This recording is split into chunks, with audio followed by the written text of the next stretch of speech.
Okay, we are live back after our short break to wordsmith a couple of things there. So with that, a couple of motions there, or at least one motion anyhow, we wordsmithed it. When you can, Madam Clerk, please put the motion on the screen.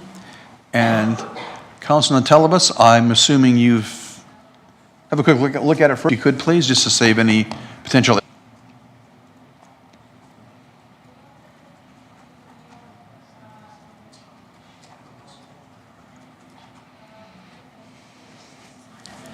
Jay, do you want to make a comment before we do the motion?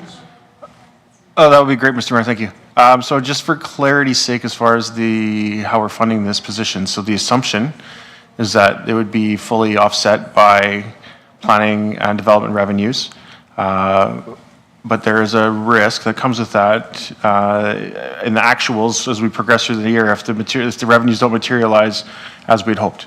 So that just from a clarity perspective, so this is assuming that revenues will appear to fully offset this amount, but if not, then that would have an impact on our deficit surplus position next year. So just wanted to make clear that we are making some assumptions and there is some risk associated with this. Okay. Thanks for clarifying those comments. And if you're ready, Nathan, you have the floor. Perfect. Thank you, Mayor. Jay, I guess just for some clarity, I guess that's a risk we take with any revenue that we forecast, correct? Through the mayor to the councillor, so my preferred method is I usually estimate my revenues conservatively and overestimate my expenditures so I never end up in a deficit position. I can't say that this is 100% following that methodology at this time, but you are true that no revenue is guaranteed, and if the pool closes for a maintenance breakdown, that revenue is lost. Like, we can't plan for that, and that sometimes happens, but just generally as a principle, we try to hedge in the positive sense. Perfect, thank you. That being said, I would like to make the motion that the proposed 2025 municipal operating budget be amended by adding the unfunded full-time equivalent development compliance officer position as set out on page 139 of the 2025 proposed budget, and one FTE planning position to be funded by an offsetting increase to planning and development revenues. Now, the only thing I want to speak to is this position that's funded is in the existing FTE that we just discussed. Okay. Thank you. Councillor? Any further comments on your motion? Yes, so I guess just to speak to this just a little bit, in the conversation that we had previously, we talked about some of the development revenues and fees that were slightly being increased. There were comments made around we're kind of around where the market's at, but in saying that, the conversation had with the stakeholders or developers, they didn't balk at the fee increase. And in saying that the result of the budget increase is because we are growing, so the burden of cost is going on to existing residents within the community, where we keep saying that a lot of this is a result of our growth. So a lot of our growth is obviously coming from developers developing new areas. Based on the numbers that I was provided, we guesstimated at about 1,000 new developments. So simply put, with an easy number being put on this, if we were to increase those fees by $200 for the total development amongst the different fees that you have to pay, I would imagine that's peanuts to your typical developer. However, that would be able to fund a compliance officer who can help with all the issues that we have in terms of builders complying with municipal requirements, as well as fund a position that's in the budget to further reduce our tax levy. So that's my logic behind that. Thank you, Councillor. Discussion on the motion from members of council.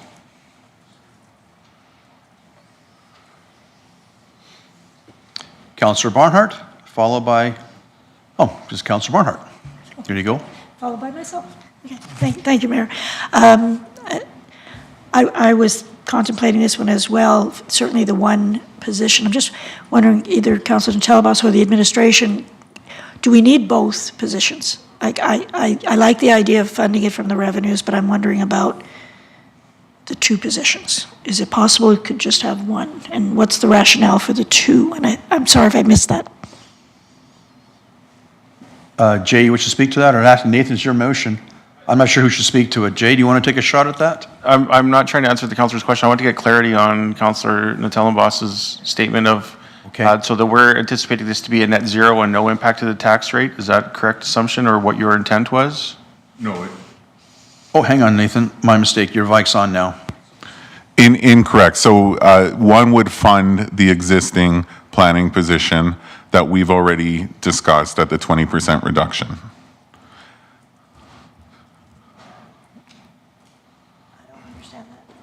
CEO Schwartz, you want to jump in on that one? Yeah, I'm confused as well. Yeah. I don't understand the one FTE planning position to be funded offsetting increases to planning and development revenues. Like I'm confused. Okay, so in the existing FTEs, we agreed to a reduction of 20%. We already know that we have funded a few of these positions, one of them being planning. So with this increase in fees, we'll be able to fund that position and reduce costs on there and what has been proposed. And then secondary, we'll be able to fund the unfunded position, which will just be a net zero, basically. Yeah, I'm not following that at all. I don't understand how this is net zero. I could see that for the development compliance officer, is that'll be picked up by compliance and fees, but the planning position is over and above what we have funded in the now 680,000. No, I get that. That's why we're adjusting our fees to capture these two roles. So we are going to increase our fees by what was proposed roughly number would be $200 from start to finish for that development process for new residential. And then we were advised there's about 1,000 that we expect for 2025, which would give us that 200K, which would fund the 86,100, as well as one of the development roles. Okay, then from a process perspective, that, or did I miss, was that motion made when I left the room about the fees? Nope. Right, so you could pass this motion and then have the next one turned down, and you have no revenue. That's why I'm confused. Well, the revenues was part of the fees, was my understanding, so. Yeah, fees aren't passed yet. Mayor, if I could just. Yeah, Madam Clerk. Just put in for a second here. So the fees and charges are by bylaw. That bylaw is coming on December 10th. So anything, any changes that you're making, like if the fees that are coming, if you're committing yourselves here today, you're committing yourselves to the bylaw on December 10th for those fees going up, council can still change those fees within the bylaw on the 10th. Right, but we're Sorry if that didn't make ahead of sense. That made sense in my head. Did that make sense out loud? It did. So I'm reading in the impression we're way So- ahead of the game here in terms of this. Planning and Development is putting forward, as they put in their presentation today, they're putting forward an increase in their fees and charges, which will be coming December 10th in the bylaw. Right. So Councillor Natellenboss is making an assumption with his motion that those fees will not be changed at any of the readings of the bylaw and that they will still stay the same. No, I think there's confusion. There will be an increase in those fees to capture these two positions. Okay, Hank. So you're suggesting that the fees that will be presented on December 10th will have to be increased more to cover these positions? Correct. So yeah, so Okay. the fees that we have will be That's a lot of assumptions. today that were presented. This will be an addition on December 10th. Yeah, okay. And so, Jay? just to Jump in clarify here. then, so you're expecting that the 86,100 position would be a savings now because it wouldn't be funded by tax rate, it'd be funded by additional revenues? Well, not so much a savings because it's unfunded, but it would be captured by the additional fees, correct? No, but you said the one that's already in the budget. That would be the savings, correct? Uh, We weren't shared what roles were put into development and planning. We were just told that there's roles. So whichever role, like, we're working off the information we're provided. Okay. CEO Schwartz? Yeah, the better part of me says leave this one alone, but the other part of me says I can't. This is exactly the conversation I wanted to avoid, because what you're doing is essentially backdooring picking what FTE that we're going to hire, and that's not council's job. Council's job is to approve a budget. You presented what I see as a revenue neutral position, and I get it, we could explore that, that makes sense, but then to go back now and include that you're going to tell admin to hire one FTE in planning position, that's not your role. I think it goes both ways because we weren't advised that we already hired these positions, and that was my understanding in the information that you shared, that we already hired someone for that position, and now we're asking for funding. Yeah, agreed. That's part of running the operation, and that's what administration does. Council works at the policy and the budget level. If you don't want to approve those positions, then don't approve them, the increases. But it takes a vote of 4-3. Yeah. Sam? So I'm trying to help us move through here. What I'm hearing is you want the development and compliance officer position, right? Fundamentally, that's what you want. So what I would recommend is just put that as a motion. It's unfunded right now, and we'll vote 4-3 on whether that's included.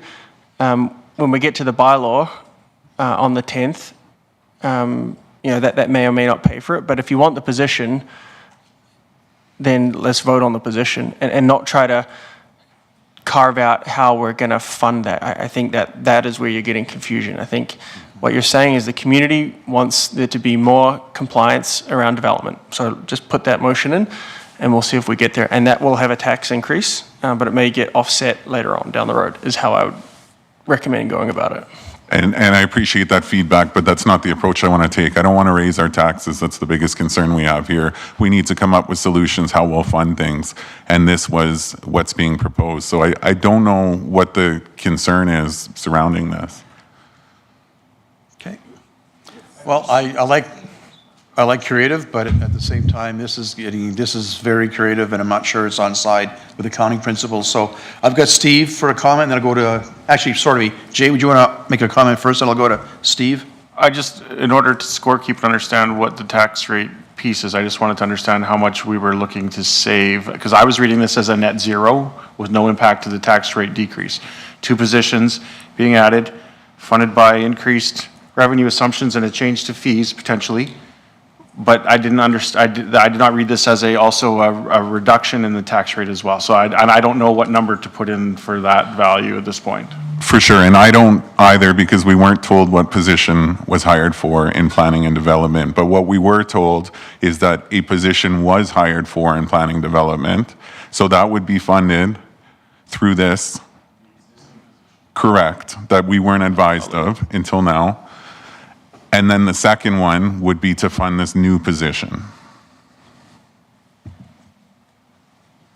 Steve, you want to wade in this one? I don't know that I can provide any clarity. It sounds to me like there's 2 pieces here. There's one for a position and one to direct administration to adjust the fees and charges bylaw prior to December 10th to account for 86,100 that has to be paid for a position. Something like that. It sounds like there's 2 pieces. Thank you. Ms. Morrison, or is that Ms. O'Neill wants to jump in? Thank you, Mayor. I hope I'm not going to make this worse, but through you to Councillor Natellenbos, the position that was added mid-year in 2024 would already have corresponding revenues associated with it, right? The workload that comes in, we then have the expense of having to meet those needs. So that revenue would already be included in the base budget. Okay, I'm lost because we have 8.5 FTEs we're being asked for, and I'm told we've already filled 5 of those seats. Correct. And then in the budget document, you'll also see the associated increased revenue in planning and development. Okay. I guess where I'm hung up on the idea is that this is proactively going to hire somebody, and then we're going to have to look at this fees on December 10th and adjust those fees to higher amount to theoretically cover off the expense of an employee we administration hired 2 weeks earlier, which is today. I like creativity, but that's a little too creative for me. I'm uncomfortable with the idea of preemptively hiring an employee and then hopefully find the money to pay for it after the fact. That's how it's feeling to me. It's getting quite convoluted, in my opinion.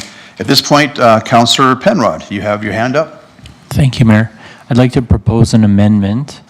But before I do that, I just want to clarify what I'm hearing Councillor Natellenbos putting forward with the second half of this motion is not about hiring an additional position. It's about cost recovery on a position that we've already endorsed.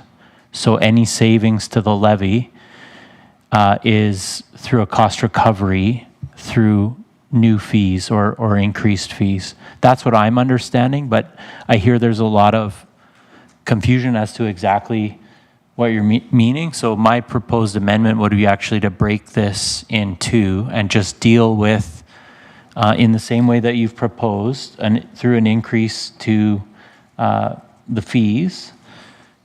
I think it's a lot more straightforward on the unfunded position.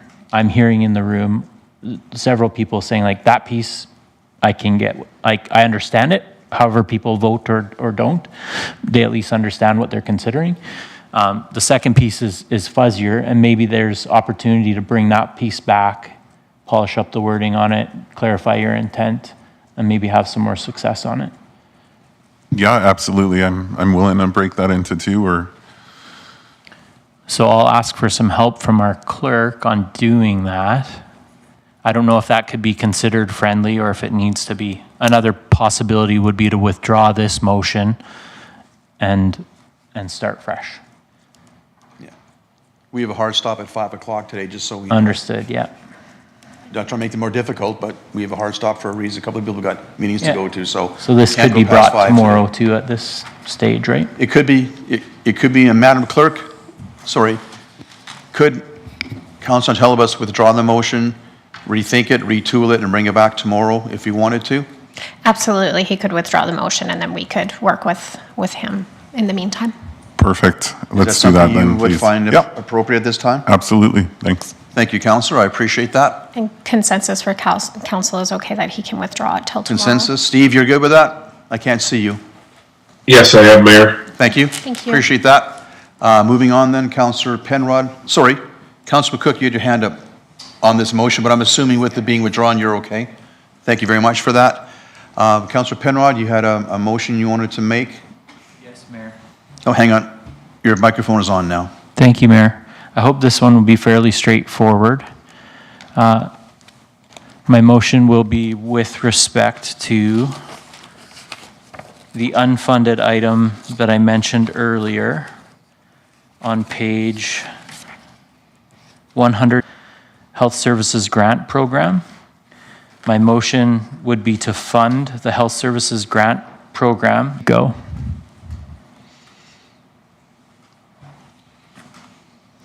Please speak to your motion. Thank you, Mayor. Oh, Jay, do you want to jump in on that before Councillor Penrod goes any further?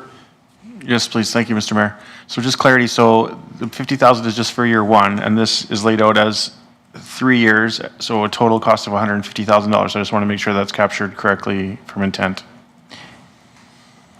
That's correct, yeah. So I looked at two separate motions, one, funding the program, and two, how to pay for it. I'll say I'm open to suggestions for better ways to pay for it. Obviously, in a grant program like this, we have said, I believe, if I recall Ms. Nysink's presentation correctly, that these programs, they need to be funded initially to start, but that they're set up in a way that when we move the needle the way we want to move the needle, we can also close the program at any time. So I would be okay with 1 year of funding. My major piece is to give us the ability to capture the moment as far as the opportunities that exist with the reorg that's happening in healthcare in Alberta, and people, including nurse practitioners, that are looking for places to set up shop that are ready to be creative and nimble with them to help mitigate some of their risk. I think the program that's been set before us does that and seems to me to be set up very well. And so I want to see it funded as soon as possible. that's why I'm bringing this motion tonight. I hope you'll support it. Thank you, Councillor. Councillor Markov Swain. Oh, sorry. Jay, I just saw your light pop up. Please proceed. Sorry, Councillor, just to get clarity, so you're looking just to fund 1 year of this, not the full $150,000? Oh, hang on, Phil. Your mic's on. Thank you. I'd look for direction from the clerk as to this iteration of council being able to make decisions that bind future councils. I guess if we just authorize the payment of the $150,000 to fund it for 3 years. So in my experience, this is not any different than, say, building something that takes 2 or 3 years to do, and that it be binding on the future council, that this is, the council approved it, and this authority exists through the piece. So we can just do 1 year, and if you want to explore tax-supported piece next year and it comes up for rediscussion, I don't know if that impacts how the program is delivered, and if you're going to get the same people coming in, if it's only 1 year guaranteed, and that 2 and 3 maybe not. I don't know if that moves the needle on that, or we could fund the whole amount, and it would be committed for 3 years, and we could tie the funding to that. So just for clarity of what you want to do. Thank you. Thank you. Councillor Markov Swain, followed by Councillor Natalibus. Sam, you have the floor.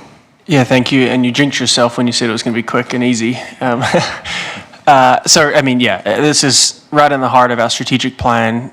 We did an assessment for a reason, came back, here's an approach, so I'm all in. I was going to speak to the value of having a commitment in there for the 3 years to make that program more attractive. So it doesn't mean that there is $150,000 coming out of this year's budget, right? The hit, for lack of a better term, is 50,000 in 2025. So yeah, I don't know if you need to amend that to say 50 and 25, 50 and 26, 50 and 27, or if you need that direction at all.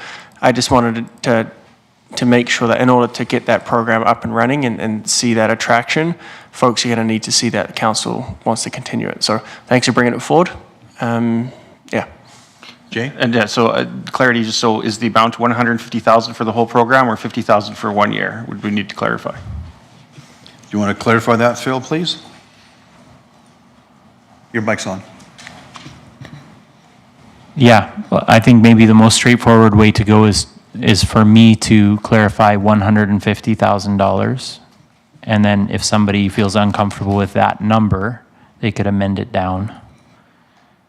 But it'd be 25, 26, and 27, right? Yeah, this would fully fund the program for 3 years. Right. And yeah, so if you, this would be a $50,000 impact in 25. Yep. Yet to the budget, not to the tax levy, correct? Depending on how they choose to pay for it. You're directing them as pay as you go, right? Yeah. So I just want to be clear, it's not a double impact. Those funds are already allocated to pay as you go. So that's where the impact to the tax levy shows up. This is just making a decision about how to spend that. In line, I think, with Jay's advice to us earlier today. Mayor, if I may, I did amend the motion a little bit. Maybe that will help clarify by adding the 150,000, 50,000 per year over 3 years. Okay, thank you. Steve, you're next to speak. Can you see the motion, Steve, on your other screen there? I can, for sure. Okay, you're up, Steve, for comments. Question for administration. In budgets past, we've heard from administration time and time again for council not to direct how to fund things. Just a comment on that, please. Is that a Jay question or a Mike question? It's a layup. All right, Jay, you're up. So mechanically, administration should be the ones providing recommendations in my experience. That's not to say that council can't have an opinion or a preference, but they should be strongly guided by administration's professional recommendation, as financing is my business from that perspective. So I can't speak to what predecessors have said before. I agree that the initial recommendation 100% comes from this office, and if there's an appetite, and I don't know if Mr. Swartz wants to add more to this, but if there's political reasons or other optic reasons why maybe we want to choose something different, That's entirely council's purview to make changes. CEO Schwartz, would you make an additional comment on that? Yeah, and nothing really new, that this is Jay's area. We have had some difficulties in the past where we start assigning grants and other things to projects that don't qualify, and we don't find that out till later. So what we're trying to avoid is identifying funding sources. In the past, we have used the language not to be funded off the tax levy. So you could add that, and then that allows finance to come back with a recommendation on December 10th of where this could be funded. And then, yes, council could look at it and say, well, no, we should move it. So that's a suggestion that I would make. So having said that, Councillor Penrod, would you be open to, I think when CEO Schwartz saying to be funded not from the tax levy? You have the floor, Phil. I would consider that a friendly amendment and would defer to the judgment of the clerk as far as if that would be friendly or not. CEO Schwartz, if we did make that change, that makes easier for administration? Okay.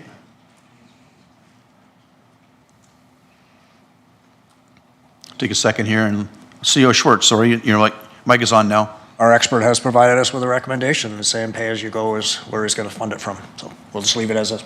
We're good? Thank you, Jerry. Okay, so we'll be mindful of future motions about directing administration how to fund something. Good catch, Steve, appreciate that, and we'll make sure administration is comfortable with wording on motions going forward. So having said that, your motion as it stands, Phil, is okay. I have Nathan now. Sorry, Steve, you're done? One question, Steve, you have anything more? I can't. Yeah, sorry, I had one more there. Please, go ahead. Just a question around, so we have had a discussion in the council room about the perception and optics of incentivizing new, and how do we make sure we don't forget about existing? How, I understand why we want to do this, and maybe Councillor Penrod, you can speak to this a little bit, is, we want to bring doctors in. If this passed, then this would incentivize the new doctors. How do the existing doctors feel? How, this does, fairly or unfairly pick winners and losers. People throw that term around, but that's what gets thrown out there. So maybe just some comments around that, Councillor Penrod. Thank you. Councillor Penrod. Thank you, Councillor Van Newkirk. And so I'm certainly, in my role as councillor, endeavoring to be out in the community and talking to healthcare providers, more listening to what they're saying as opposed to promising or committing to anything. That's not my role. In my view, based on feedback I've heard from that community, what's been presented to us in this program meets all those concerns. These programs have been specifically designed to include everyone, whether it's a clinic that's already in Beaumont and looking to expand and bring in additional healthcare providers, or an outside interest group that would be looking to come in and establish a service here. The program would be equally available in my reading of it, and I would just defer to Ms. Nysink to flesh that out any further. You're good? Thank you. Just a follow-up on that, Mayor. Please do. So, for clarity on this program then, is the $25,000 going to go to the person, or is it going to go to the clinic? And how do we ensure that, the spirit of this program remains? Councillor Telebus at this point. Oh, pardon me. Ms. O'Neill, did you want to weigh in on this one? Sure, thank you, Mayor. No problem. Through to Councillor Van Newkirk. Council has previously received a draft policy in closed session. If this motion were to pass, we would bring forward a draft policy at a committee of the whole for you to debate all these intricacies, but the policy is definitely intended to cover the gaps in coverage that the city has that were identified in the community health needs assessment, and that could be for individuals or organizations, as long as they're providing, after hours care, walking capacity, primary care practitioners, and so on. Yeah, thank you for that. Hence why I was kind of dancing around my questions. I appreciate that. Thank you. Thank you, Councillor. Councillor Telebas. Nathan, you have the floor on this one. Thank you, Mayor. I guess just a little more clarity around it as well. I know the draft policy and proposals that have been put in place, but I can't remember if there's any area of that policy that relates to, I guess, the practitioner, whether nurse practitioner or physician coming in and requiring to offer X amount of service to X amount of Beaumontians, as opposed to coming from South Edmonton, bringing all of their clients and just setting up practice here. Is there something in and around that in terms of wording? Oh, sorry. Ms. O'Neill, pardon me. Thank you. Through the mayor to No Councillor Natellenboss. No, and that's a great question. We also want to get this policy reviewed by the CPSA for any ethical considerations. I don't know if they would be able to refuse care depending on where a person lives for them to be eligible for this incentive. So as of right now, the draft policy did not contain that only Beaumontonians could benefit from accessing a physician that qualifies for this grant. So I think my only concern with this proposal is very similar to what I had proposed earlier is maybe we're putting the cart before the horse, where we don't have this policy in place, so I don't exactly know what I'm funding, aside from trying to get physicians here and nurse practitioners, which is important, but until that's clarified, I don't know if I can be fully on board here. Because, again, my concern is we open up practice here, let's throw 25K their way, and rightfully so, but then all of South Edmonton comes in and there's no access to medical services for our actual residents, and that's a concern of mine. So until we get that legal advice, I don't know if I'm there yet. Okay, no follow-up with that, so Councillor Monkoff-Swain. Yeah, the way I read it is if we don't fund it here, then why would admin bring the policy back? So my recommendation would be to fund it. We go through the policy. It's coming out of pay-as-you-go, so no impact to the tax levy. Fund it here, bring the policy back, let's debate it, and if we don't like it, and if there are things we can't do, then we don't go ahead with it, right? This is just putting it in. If we vote this down, then I would imagine admin's not going to bring the policy back because we're not going to fund it. So that's how I think about it, and if there is a better way, if I'm mistaken, I'll ask admin to clarify, but yeah, we've got to fund it first, get the policy right, and if we don't like it, then we just cut it. We don't have to approve the policy. That's my understanding as well. Any comments from administration on that? No? Okay. All right, seeing no further comments, Councillor Penrod, you're the final comment. It's your motion. Thank you, Mayor. I know that we're up against a hard stop at 5 o'clock, so I'll just close in saying to Councillor Monkoff-Swain's point, yes, we are funding the program, but the difference here is it's a program folks have to apply for. They have to meet all the criteria before money ever goes out the door. And we have all the control over exactly what that program looks like. This just, to Councillor Monkoff-Swain's point, ensures that we are going forward with a program and that it's funded. Thank you for the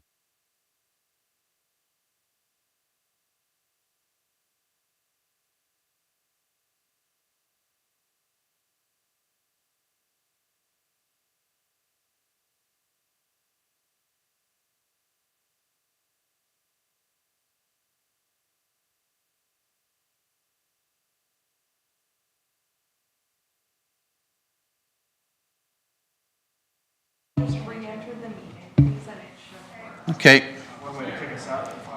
All right. Steve, are you still there?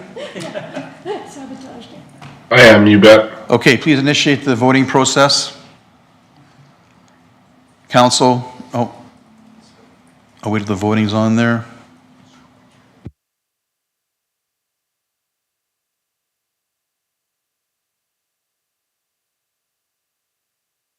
Voting can begin. Steve, how do you vote?